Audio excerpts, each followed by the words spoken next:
إن الله كان على كل شيء شهيدا.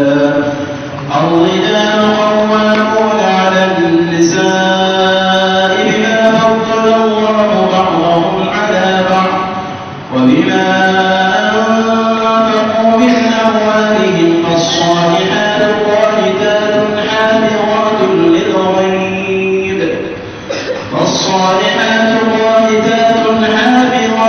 للغيب بما حفظ الله.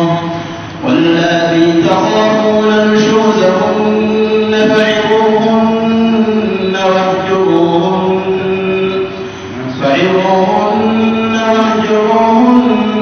بالمضاجع واضربوهن. فإن أطعنكم فلا تبغوا عليهن سبيلا إن الله كان عليا كبيرا. وإن خفتم شقاق بينهما